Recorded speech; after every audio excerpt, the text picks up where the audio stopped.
All right, we got Coach Jay Cobb from Trinity on the line. Coach, man, congratulations. I mean, you starting to make this a regular thing, Coach.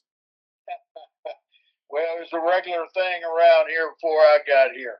We got some really good coaches that have come before me, going all the way back to Coach Kennedy and Coach Lampley, and of course what Coach Beatty did here. But there's a lot of guys that have had success, and Trinity is a great airport to take off from, if you know what I mean.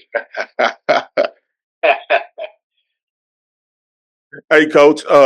I want to talk about this junior class is just so phenomenal, and the leader of it is your quarterback, Zane Johnson. Can we kind of expound on Zane and his leadership to what's going on with your program? Well, Zane and this whole class kind of came in together. They played on a Metro team here that went out and played around the country as the Chargers. And there's several other good players around the area, all the way from Lexington to Louisville, that were also on that team that are at other high schools and excelling and doing really well. Zane made a decision to come to our place, and when he got here, the first 2 years I took over this program, uh, the cupboard was bare. I mean, yeah, we did not have a quarterback in the system, so the first 2 years we played with a quarterback on both years that had never taken a varsity snap. And so the third year, Zane comes in as a freshman, and we have two older kids competing for the job with him. We went to Springfield, Ohio, to scrimmage Springfield, which, if you know anything about Ohio, they have played, been in the Final Four up there probably 4 of the last 6, 7 years. So a really good program, and we play a 3-quarter game with them. We gave Zane one of the quarters because the two other guys were just not winning the job. And so we gave him the third quarter of that game, and he played well. And so it came down to a decision early on, and we split him first in the first and second game. That was of the 23 year. And then the third game, we decided to roll with him. And I made that decision to go ahead and make him our starting quarterback. And again, it was something where it wasn't necessarily locked in stone. He was going to keep it all year. He had to continue to play well in order to keep it, but he did. And he kept getting better. And obviously, we did not put a lot of leadership on him. We gave him parts of the offense, didn't give him all of it. And, he started to grow and expand in that. And it kind of culminated that first year at 23 when he played against Bryan Station in Kroger and opened the game really shaky, and then settled in and played really, really well. But that 23 class of seniors that was around him was a really good class. Wasn't a Division I guy in that class, but they were high character kids, good high school football players, and they really rallied around him and helped him kind of settle down and play, and he did. But he's had an amazing year this year, but he's had an amazing career. Hey, Coach. Just to expound on the offense a little bit more. You have Jamarion Berry, who's rushed for 1,714 yards and 10 touchdowns. But the receiving core, you know what I'm saying, you have 3 guys who have 30 plus receptions with, you know what I'm saying, more than 500 yards. It looks like you have a very balanced offense and you like to spread the wealth around. Well, what we do is we're going to take whatever you decide to give us, and we're going to. I tell coaches all the time. I had a coach years ago that coached in college, Tuck Woolham, for a long time, and Tuck played at Eastern, won a national title there, but he was the head coach of the school I was playing. He asked me before the game, Coach, what are you going to do tonight? You going to run it? You going to throw it? And I said, that depends on you. And, that's kind of the way we still are. We're going to take whatever that defense has given us, but you hit on a couple things there. We talked about Zane having a great year. The neat thing has been to see the receiving core kind of grow up with him at the same time and becoming more consistent. In the first 2 years, there were a ton of drops. This year, because those kids most of them are juniors, and we have a couple of seniors there that are playing really, really well, but they've become a lot more consistent, and that's what we're going to have to do on Saturday to be effective. You also mentioned JB, Jamarion Berry, who has just had a really good career here also. It could be a guy that is just a guy that we would roll with, but he's sharing the wealth with two other guys, one a young sophomore in Ashton Taylor, and then another junior in Romel Spearman, and both those kids are really good backs. Now, JB's probably the most complete of the three, and has played really, really well for us, but we depend on him quite a bit. But he's really good in pass pro. He's really good out of the backfield catching the football. And then he's a guy that physically can run over you or he can run around you.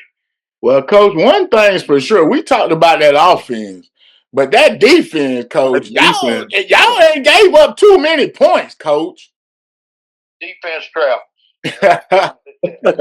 That's the rock, man. That's what this thing is built on. And of course, I came in 14 here and was hired by Beatty to come in and take the defensive side. And I told him, they were an old 4-3 cover 2 team. And, I said, I'm a 3-4 guy. It's multiple, but it's my defense. And, you're going to have to leave me alone and everything else. But I'll come if you'll let me play what I want to play. And he did.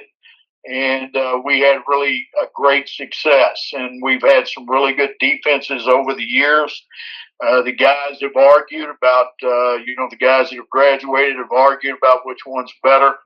But from a number standpoint, that 2020 group separated itself from everybody. Really, it was a dominant football team and a dominant defense. But this defense has been great. Coach Fox does a good job with those guys, and Devian Logan on that side of the ball does a great job. Nathan Leslie does a great job. Simon Vanderpool, all those guys, the staff has really done a good job. Hey, Coach, keep going on this defense. You have 21 interceptions and 38 sacks, but it seems like a third of those sacks has come from Julian Carney. I'm hoping I'm pronouncing his name right. He has 11 and a half sacks. That's right. We call him Q. And he's about 280. And I don't understand, quite frankly, why people aren't beating down his door. He's a fast twitch guy at 280. He's about, I know what the criticism is. He's not long enough. But he's about 6'1.5" barefooted. I mean, he's 6'2" in cleats and over that. Very explosive. He's the most explosive guy out of the 4. But we feel like we got 4. Coach Leslie coaches that group, and DeAnthony Perry. And DeAnthony was a really good player for us here on that 20 team. But we got 4 guys that can row up there, and Jabari Frost signed yesterday with Eastern Michigan, really good player, has had a really good year for us. Keandre Thompson has been the most consistent of all those guys up front, and then Sebastian Blue, who has multiple offers, and the Louisville Power 4 offer, a couple Florida International, Florida Atlantic. He's got quite a few, but the Blue kid, all those kids are really good players and guys that can create some havoc up front. Coach, now one thing I do know, I remember when you first came in, when you first took over, like you say, the cupboard was kind of bare for Trinity standards. Coach, you had some little lean years by Trinity standards. You had a couple lean years.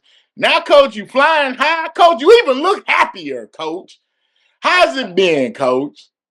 Well, everybody, one of the reasons they came to me, they watched me coach here for 6 years with Beatty, and I'm an old guy that's been around, and coached a lot of tough places. Like I used to tell Beatty all the time, he was born with a silver spoon in his mouth.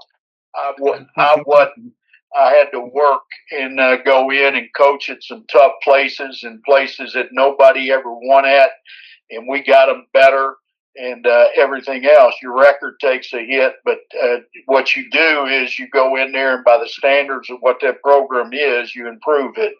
And I was fortunate to do that at every place I went, and we had success. I went to Texas in 13, was going to stay down there. My wife decided I wasn't. But I was at a 6A program in Beaumont, Texas. If you know anything about Texas football, Beaumont is a city of about 110,000, and they proudly claim that they produce more NFL players out of that city than any other place in Texas, and they have. They got quite a few that are playing now, but again, I was down there and was going to stay down there, and they ended up opening up the coordinator's job here at Trinity, and ended up coming up here for that. But when I took over in 21, not to just say the cupboard was bare, but we had 44 seniors. Now, we've never touched that, getting even close to that since I've been here or even before that. But that was a COVID year, and the KHS2A had put us a restriction of 60 guys to dress. So Bob knew that he was getting out, and he just decided we were only going to practice 60. So 16 guys practiced. The Catholic middle schools in Louisville did not allow them to play football in 20. So your incoming freshmen did not play football coming in that next year. And we had one returning starter, and that was it. So the cupboard was bare. And when we came in, that group, like all Trinity teams, works at it. They grind, they get after it, and they did, and we won the region. The first win here for me, men, was against Cincy St. X. At Cincy St. X, coming off two state titles, and 18 of the 22 guys had Power 4 offers, and they were number 10 in the country. And we were 0-6, and they were 6-0, and we beat them up there at their place. Beat them 33-32, and it kicked 5 field goals in that game, 152-yarder by Kellen McLaughlin. That's at the Miami of Ohio. Now, but that was our first win. So that team overachieved. We ended up losing to Male in the state semi that year, and that group I'm really proud of in terms of what they did. And then, the next year was 8-5, and we lost to Bryan Station, stubbed our toe. I remember that. Yeah, that team could have won it, but I'll be honest with you.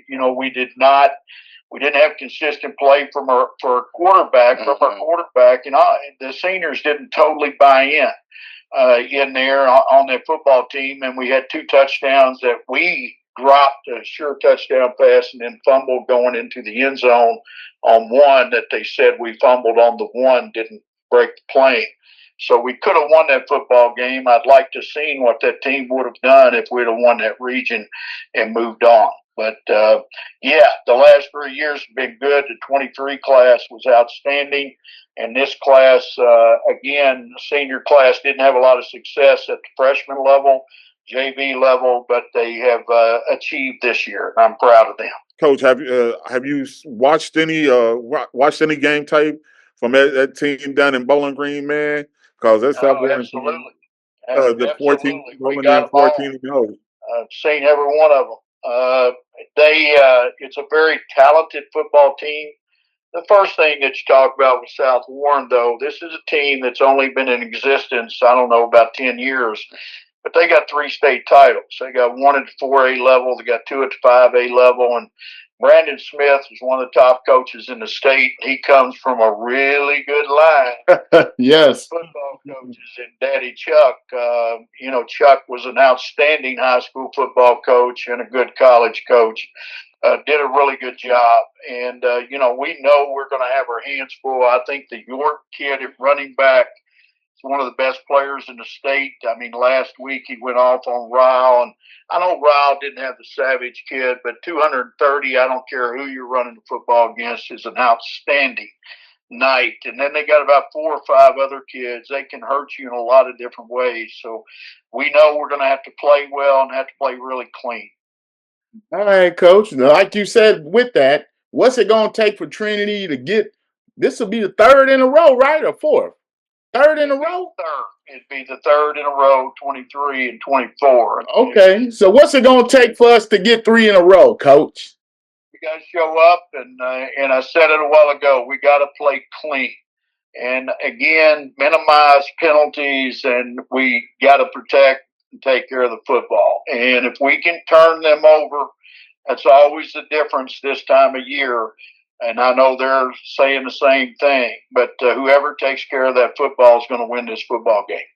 All right, Coach. Well, congratulations and keep doing big things. And we appreciate the interview, Coach. Yeah, thank you, man. I appreciate you. Yes, sir.